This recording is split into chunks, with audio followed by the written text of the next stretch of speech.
Plants growing on Rocky area, rock की जो land है उसमें, और अरेंजमेंट ऑफ रॉक्स और स्टोन्स, उसके साथ में जो अरेंजमेंट करके प्लांट्स को ग्रो करते हैं उसको रॉकी गार्डन कहते हैं। ठीक है, रॉक गार्डन कहते हैं। तो रॉक गार्डन आपका जो फेमस रॉक गार्डन है इंडिया में वो कहाँ का है? चंडीगढ़ गार्डन, आपने नाम सुना होगा। रॉक गार्डन जो एग्जाम्पल, सबसे बेस्ट एग्जाम्पल इंडिया का चंडीगढ़ गार्डन, रॉक गार्डन है चंडीगढ़ में। ठीक है, और इसको किसने बनाया था? नेकचंद सैनी, याद रखना है आप लोग, नेकचंद सैनी एक गवर्नमेंट ऑफिशियल था एक, उसने अपने उसमें जो वेस्टेज चीजें थी उससे बनाया था उसने। ठीक है, तो ये दो क्वेश्चन आप याद रखेंगे यहाँ पे, फेमस रॉक गार्डन इन चंडीगढ़ और प्रिपेयर्ड बाय नेकचंद सैनी। फिर important features of rock garden, कौन कौन से फीचर्स होते हैं रॉक गार्डन के? तो it looks like a permanent features, ऐसा तो जो आप रॉक्स का अरेंजमेंट करते हो, इंपॉर्टेंट फीचर्स में आपका फर्स्ट है it looks like a permanent features, जो आपने उसको जैसे लुक देते हैं स्टोन्स का, जैसे माउंटेन का या किसी बिग रॉक्स का ये देते तो ऐसा लगता है कि ये परमानेंट यहीं का, तो ऐसा उसका लुक होना चाहिए जब भी बनाएंगे। ठीक है, और उसका जो इंपॉर्टेंट रॉक गार्डन का break monotony of flat features, ये क्या करता है? जैसे फ्लैट एकदम प्लेन ग्राउंड होगा तो अगर हम उसमें रॉक गार्डन या रॉकरी बना देते हैं तो मोनोटोनी को ब्रेक करता है, यानी कि आप एक जैसा परमानेंट पूरे फ्लैट अगर ग्राउंड होगा तो देखेगा उसमें एक ब्रेक हो जाएगा तो एक जैसा आपको दिखाई नहीं देगा, मोनोटोनी ब्रेक होगी और कॉन्ट्रास्ट होगा गार्डन, तो देखने में अच्छा लगेगा। और दूसरा जो इसका मेन पर्पज जो क्या करता है, वो जो प्लांट्स जो ग्रो करते हैं हम, वो उसको मॉइस्चर और शेल्टर प्रोवाइड करता है, किसको? प्लांट्स को। तो जहां भी आप देखेंगे कहीं स्टोन रखा है उसके आसपास में मॉइस्चर कंजर्व रहता है, शेड रहता है, उसकी वजह से प्लांट्स ग्रो करते हैं। बाकी आपका ड्राई एरिया होगा पर जो पहाड़ होगा उसके चट्टान होगी कहीं वहां नीचे देखेंगे आप, प्लांट्स ग्रो इजीली करते हैं। ठीक है ना, तो ये इसका एक मेन पर वो इम्पोर्टेंस है। ठीक है, इम्पोर्टेंट फीचर है ये। फिर हमेशा looking natural note super imposed, और वेल प्लांट एंड प्लांटेड होना चाहिए। अच्छे जो आपका अरेंजमेंट है स्टोन्स का और रॉक्स का वो वेल प्लांट होना चाहिए और वेल प्लांटेड होना चाहिए, ये इसका मेन फीचर है। फिर है जो आप रॉक्स वगैरह जो यूज करते हैं वो हमेशा बड़े माउंटेन की तरह, रॉक गार्डन की तरह दिखाई देना चाहिए, मतलब पूरा व्यू छोट स्मॉल में बड़ा दिखाई देना चाहिए, ये उसका एक इम्पोर्टेंट फीचर है। ठीक है, soil should be Sandy long with fertile and well drained, इसके लिए सोयल यूज करते हैं वो वैसा होना चाहिए। स्लोपी लैंड इज प्रिफर्ड, हमेशा जब भी रॉक गार्डन जहां भी बनाएंगे तो यहाँ ऐसी जगह पे बनाएंगे जहाँ स्लोपी लैंड हो, ताकि आपको एक माउंटेन का लुक दिखाई दे, पहाड़ी का लुक दिखाई दे। तो जहां भी सिलेक्शन करेंगे रॉक गार्डन के लिए तो स्लोपी लैंड एरिया होना चाहिए। फिर plant suitable for rock garden, कौन कौन से प्लांट्स हैं जो सुटेबल है रॉक गार्डन के? तो मेनली जो आपका कैक्टस और सकुलेंट्स प्लांट्स हैं, cactus and succulents are important for rock garden, क्योंकि जिसको ड्रॉट टॉलरेंट होते हैं, जो जिसमें पानी की कम जरूरत होती है, ऐसे प्लांट्स का सिलेक्शन हम उसमें करते हैं रॉक गार्डन में। तो यूफोर्बिया स्पीशीज जितने भी हैं वो आप उसमें ग्रो कर सकते हैं, और रॉक क्रेसेज एरेबिस स्पीशीज जो है सेडम यूज कर सकते हैं। और जब हम बात करते हैं फ्लावरिंग प्लांट्स की, जो सीजनल फ्लावर्स हैं, तो उसके लिए कैंडी टप, ताकि वो क्या करता है पूरा कवर कर देता है। ठीक है, कैंडी टप एलाइसम यूज कर सकते हैं, और उसके अलावा आप पेरीविंकल्स भी यूज कर सकते हैं जो हाइब्रिड आजकल आ रहे हैं, फ्लॉक्स यूज कर सकते हैं। और इसके बाद आप आइस प्लांट को भी इसमें रॉक गार्डन में, वर्बीना सबसे बेस्ट है। तो ये प्लांट्स हैं जो इसके रॉक गार्डन के लिए आप ग्रो कर सकते हैं इजीली। तो ये आप इसमें दो तीन चीजें याद रखेंगे, इम्पोर्टेंट आपका important features of rock garden, और उसके बाद में ये rock garden in India, example आपका चंडीगढ़ रॉक गार्डन, और प्रिपेयर्ड बाई नेकचंद सैनी। नेकचंद सैनी, ये ध्यान रखेंगे, नेकचंद सैनी ने 1957 में इसको तैयार किया था। ठीक है, ये अपना ये ऑफिशियल था, गवर्नमेंट ऑफिशियल था, जो स्पेयर टाइम होता था उसमें धीरे धीरे अपने स्पेयर टाइम में इसने उसको गार्डन को तैयार किया था। ठीक, नेक्स्ट है बोग गार्डन, BOG, बोग गार्डन। बोग गार्डन क्या होता है?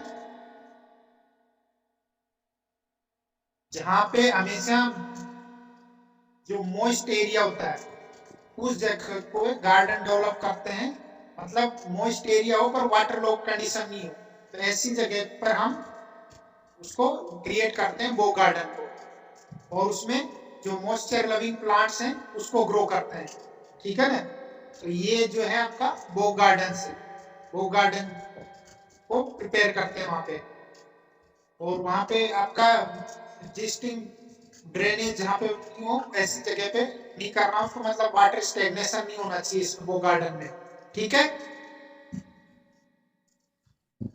इंपॉर्टेंट फीचर्स ऑफ वो गार्डन, कौन कौन से इंपॉर्टेंट फीचर्स हैं वो गार्डन के? तो इसमें ये क्योंकि आपके सिलेबस में नहीं है, इसको इतना इतना से आपको ध्यान रखना है, फिर मैं भेज दूंगा आप लोगों को। क्या इसका इंपॉर्टेंट फीचर्स में आपका है ये,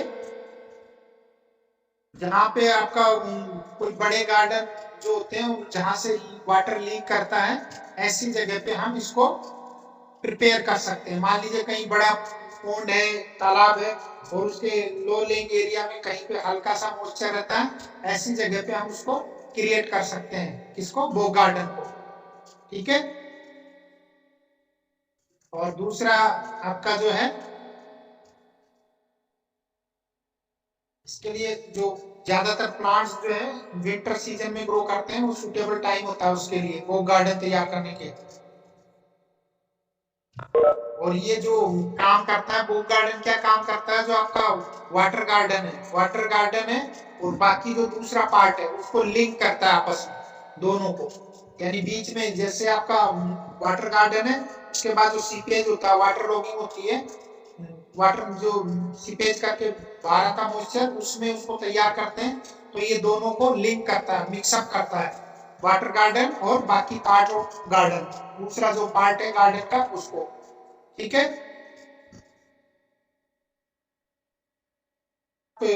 पाथवे बना सकते हैं ब्रिक्स के, और डिफरेंट टाइप के कलरफुल प्लांट्स को डिफरेंट हाइट में लगा सकते हैं, जो मॉइस्चर लविंग प्लांट्स होते हैं उसको इसमें ग्रो कर सकते हैं।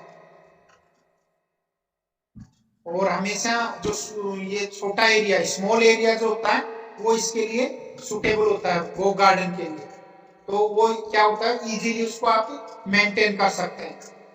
ठीक है, फिर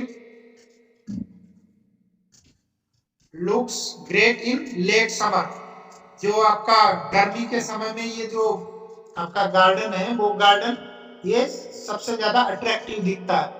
क्यों? क्योंकि बाकी आपका ड्राई दिखेगा, पर मॉइस्चर की वजह से ये इसमें ग्रीनरी दिखती है, इसलिए ये जो समर सीजन में सबसे बेस्ट दिखाई देता है, अट्रैक्टिव दिखाई देता है।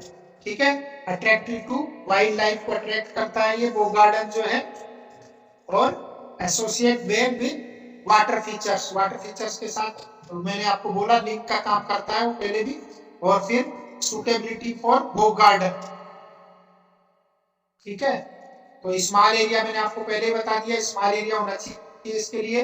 फिर मेकिंग ऑफ बो गार्डन, ये इतना आपको करने की जरूरत है, बो गार्डन आपके सिलेबस में इतना है नहीं, बनाने की जरूरत इसमें आपको नहीं है, बस इतना ध्यान रखना है आपको कि बो गार्डन क्या होता है और कौन से प्लांट्स इसमें ग्रो करते हैं, बस इतना। ठीक है, फिर आता है आपका प्लांट्स फॉर बो गार्डन, कौन कौन से प्लांट्स इसमें हम ग्रो कर सकते हैं। तो plant which love 5 to 10 centimeter of standing water and are termed as swamp dwellers, ऐसे प्लांट जो 5 to 10 सेंटीमीटर का स्टैंडिंग वाटर को सहन कर सकते हैं, ऐसे प्लांट्स को हम इसमें ग्रो कर सकते हैं। तो एग्जाम्पल आपका इसमें एकोरस कैलेमस। एकोरस कैलेमस किसको बोलते हैं? बच। बच जो होता है उसको, और स्वीट फ्लैग भी बोलते हैं इसको। आप दूसरे एरोमेटिक में जब पढ़ेंगे तो वहां हो सकता आएगा कैलेमस। कैलेमस जो है इसको स्वीट फ्लैग भी बोलते हैं, कई बार बोलता है स्वीट फ्लैग क्या है, और इसको बच भी बोलते हैं, ये ध्यान रखना। फिर है आइरिस, एलोकेसिया, टाइफा और एस्टिविलस। ये कुछ प्लांट्स हैं जो आप इसमें ग्रो कर सकते हैं बोग गार्डन में। ठीक है, तो ये हो गया आपका बोग गार्डन। फिर होता है sunken garden. Sunken garden, sunken garden में क्या होता है? It is formal garden set below the main level of the ground surrounding it. जो हमेशा पूरे गार्डन जो आपका एरिया है उसमें जो सबसे लो लेवल वाला जो ग्राउंड है उसमें हम इसको डेवलप करते हैं संकन गार्डन को, ताकि जो उसमें मान लीजिए वाटर है जो नेचुरल डिप्रेशन होगा तो उसमें क्या होता है, पानी जो पूरा आके और उसके अंदर आपका संकन गार्डन में कलेक्ट हो जाता है। तो हमेशा जो लो लेइंग एरिया है उसमें इसको डेवलप करते हैं पूरे टोटल एरिया का। तो ये ध्यान रखना है, जो डिप्रेशन है उसमें इसको डेवलप करते हैं। इसमें आपका the depression is made into different tiers over which ground covers edges, floor beds and small hurts. इसमें ये बेड्स भी लगा सकते हैं और आपके ग्राउंड कवर्स भी लगा सकते हैं, हर्ट्स भी लगा सकते हैं। ये इसमें फिर है important features of sunken garden. तो it is easy to create, help to conserve और डाइवर्ट वाटर। फिर एलिवेट रन ऑफ, जो पानी का रन ऑफ है उसको एलिवेट करता है। It allows water to soak into the ground. आपका जो मैंने बोला लो बिलो जो होता है एरिया, डिप्रेशन वाला एरिया होता है उसमें इसको करते हैं तो पूरे गार्डन का वाटर इकट्ठा होता है, तो उससे आपको रन ऑफ से भी बचा होता है और आपका पानी का कंजर्व भी हम वहां पे उसमें कर सकते हैं संकन गार्डन में। Provide adequate cooling for plant roots. Plant roots को कूलिंग इफेक्ट देता है ये संकन गार्डन जो है। Create to hold available moisture as water runs down the edge and onto the plants below. It has an array of evergreen and deciduous trees as well as smaller shrubs. इसमें evergreen tree, deciduous tree और smaller shrubs भी हम लगा सकते हैं। Animal offers a spectacular display round the year। मतलब क्योंकि इसमें moisture बना रहता है हमेशा, तो आप animals इसमें grow कर सकते हैं round the year। ठीक है, तो ये इसके important features हैं। फिर आपका ये तीन हो गया आपका बोग गार्डन हो गया, बोग गार्डन हो गया, संकन गार्डन हो गया। मेडिसिनल एरोमेटिक प्लांट्स आप उसको अलग से भी बोल सकते हैं, medicinal aromatic plant. Herbal garden में आपका सभी हर्ब्स वगैरह सब आ गया। और जब मेडिसिनल पर्टिकुलर बात करते हैं मेडिसिनल गार्डन या मेडिसिनल एरोमेटिक प्लांट्स, तो उसमें क्या करते हैं, मेडिसिनल प्लांट्स और एरोमेटिक प्लांट्स हैं उसी को ग्रो करते हैं। तो आपका मेन फीचर्स की बात करें तो इसमें क्या क्या बोलेंगे आप लोग? प्लांट्स, हर्ब्स और medicine, raw material of medicinal plants. इसमें ग्रो करते हैं, मेडिसिनल प्लांट्स को ही ग्रो करते हैं। ठीक है, तो एग्जांपल बताइए मेडिसिनल और एरोमेटिक प्लांट्स के। आंवला है, बाहेडा है, ठीक है, ये बहुत सारे ट्रीज हैं, खूब सारे। रामी और आपका ये ब्रंगराज, ये क्या है? ये हर्ब्स है। ठीक है, तो तेल में भी कई जगह नाम आता है कि कौन से ब्रंगराज, शिकाकाई, ये सब चीजें। ठीक है, तो ट्यूबरोज, रजनीगंधा, ये सब है एरोमेटिक प्लांट्स हैं जो एरोमा थेरेपी के लिए यूज करते हैं। ठीक है, तो ये डिफरेंट टाइप्स के आपके गार्डन हो गए।